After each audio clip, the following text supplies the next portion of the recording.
Hello guys, അപ്പോൾ ഒരു മീൻകറി വെച്ചാലോ? ഇന്ന് വലിയ അയില കിട്ടിയപ്പോഴേ തേങ്ങ വറുത്തരച്ച് വയ്ക്കാമെന്ന് വിചാരിച്ചു. അപ്പോൾ അതിലേക്ക് വേണ്ട സാധനങ്ങളാണ് നിങ്ങൾ ഈ കാണുന്നതെല്ലാം. അപ്പോൾ ആദ്യം നമുക്ക് വേണ്ടത് തേങ്ങ വറുക്കുക എന്നുള്ളതാണ്.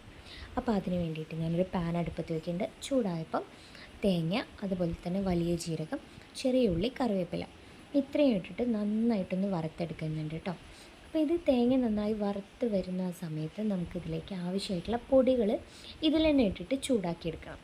അപ്പോൾ നമുക്ക് മല്ലിപ്പൊടി, മുളക് പൊടി, മഞ്ഞൾപ്പൊടി, കാശ്മീരി യൂസ് ചെയ്യുന്നുണ്ട്, സാധാ മുളക് പൊടി ഞാനിതിൽ യൂസ് ചെയ്യുന്നുണ്ട് കേട്ടോ.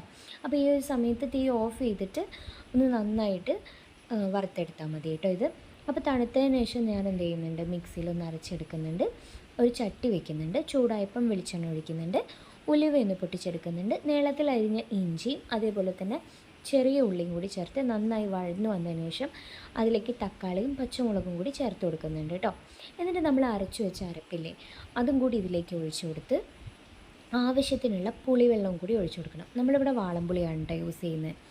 പിന്നെ ആവശ്യത്തിനുള്ള ഉപ്പും കൂടി ചേർത്ത് കൊടുത്തിട്ട് നന്നായിട്ട് തിളയ്ക്കണം കേട്ടോ. നമ്മുടെ ഈ മിക്സ് നന്നായിട്ട് തിളച്ച് വരുമ്പം നമ്മൾ ഓരോ കഷ്ണം മീനായിട്ട് ഇട്ട് കൊടുക്കുക.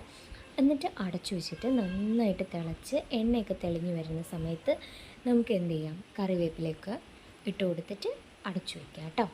അപ്പോൾ നമ്മുടെ അടിപൊളി അയിലക്കറി ഇവിടെ റെഡി ആയിട്ടുണ്ട്. എല്ലാവരും ഒന്ന് ട്രൈ ചെയ്ത് നോക്കൂ. സൂപ്പർ ടേസ്റ്റാണ് കേട്ടോ ഇത്.